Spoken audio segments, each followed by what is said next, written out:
Assalamualaikum warahmatullahi wabarakatuh. Perkenalkan, kami dari kelompok 15 Siti Rodotul Ba'diatil Istiqlaliyah dan Diyatus Sa'adah yang akan menyampaikan materi tentang kematian. Otopsi untuk mengungkap penyebab kematian, menggugurkan kandungan untuk kesehatan ibu dan aborsi. Nah, di sini kematian itu hal yang pasti terjadi pada setiap makhluk hidup. Untuk itu, kita tidak akan mengetahui kapan, di mana, dan usia berapa kita akan meninggal. Untuk selanjutnya yaitu tentang materi tentang otopsi untuk mengungkap penyebab kematian. Nah, otopsi di sini sendiri, sebelum ke pengertian otopsi, kita pasti sudah mendengar kata-kata otopsi yang ada di berita-berita TV. Nah, untuk itu otopsi di sini itu prosedur medis yang dilakukan untuk melakukan pemeriksaan secara menyeluruh pada tubuh orang yang telah meninggal. Hal ini dilakukan untuk mengetahui penyebab meninggalnya orang tersebut. Misalnya seperti ada suatu kecelakaan dan yang menjadi korban tidak ada identitasnya. Nah, itu bisa diotopsi. Sedangkan secara hukum tentang otopsi secara umum itu haram, akan tetapi dalam hukum Islam membolehkan otopsi apabila untuk kemaslahatan umat. Hal ini berdasarkan kepada hadis Nabi Muhammad SAW yang artinya, jangan kamu patahkan tulang itu, kamu patahkan meski sudah meninggal, sama saja dengan kamu patahkan sewaktu masih hidup. Hadis riwayat Ibnu Majah, Abu Dawud. Selanjutnya yaitu materi tentang menggugurkan kandungan untuk kesehatan ibu. Menurut Asy-Syaikh Shalih Fauzan, kehamilan yang memudaratkan kesehatan ibu itu tidak boleh digugurkan. Nah, selanjutnya Al-Hafiz Ibnu Katsir menjelaskan dalam tafsirnya bahwa ibu harus menanggung kesulitan, kepenatan, ketidaknyamanan karena kehamilannya. Demikian pula saat melahirkan. Banyak ulama yang berselisih pendapat tentang hukum menggugurkan kandungan sebelum ditiupkannya ruh. Di antara mereka melarang secara mutlak. Hal ini, menggugurkan kandungan untuk kesehatan ibu itu ada yang melarang secara mutlak atau tidak dibolehkannya menggugurkan kandungan.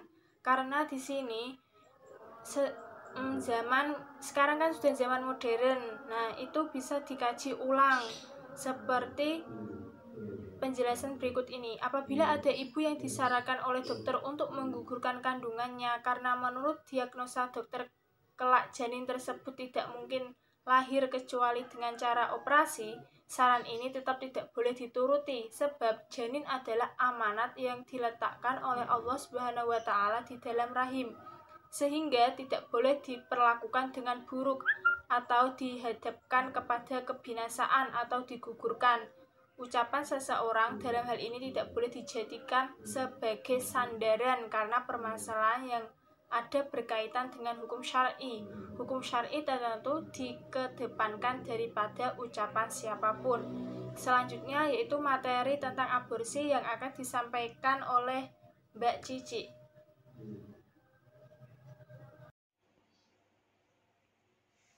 Baik, selanjutnya yaitu tentang aborsi. Apa sih aborsi itu? Pasti kita tidak asing kan tentang aborsi.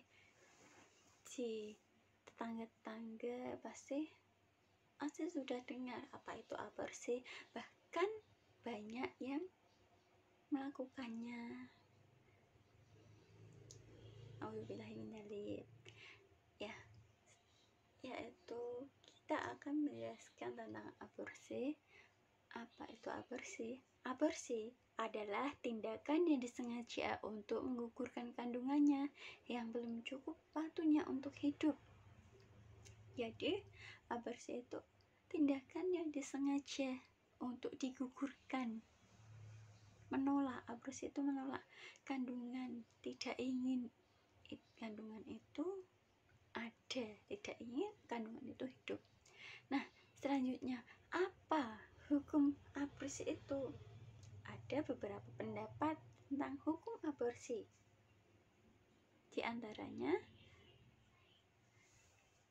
yaitu yang pertama, menurut mazhab Hanafi, aborsi sebelum usia janin 120 hari diperbolehkan. Dan yang kedua, menurut sebagian besar fuqaha Syafi'iyah, Hambali dan Hanafiyah, aborsi sebelum usia janin 40-45 hari yaitu diperbolehkan. Namanya 40-45 hari namanya tahalluq. Dan yang ketiga yaitu menurut sebagian kecil fuqaha Hanafiyah, aborsi hukumnya makruh tahrim. Yang terakhir yaitu menurut sebagian besar fuqaha Malikiyah, Imam Al-Ghazali, Ibnu Al-Jauzi, dan Ibnu Hams Al-Zahiri, aborsi adalah hukumnya haram secara mutlak. Jadi aborsi itu haram secara mutlak, tidak bisa diganggu gugat, haram, hukumnya haram gitu. Nah, di sini sudah paham ya? Baik, terima kasih. Mohon maaf jika kelompok kita ada kesalahan kata, sengaja maupun tidak sengaja. Wassalamualaikum warahmatullahi wabarakatuh.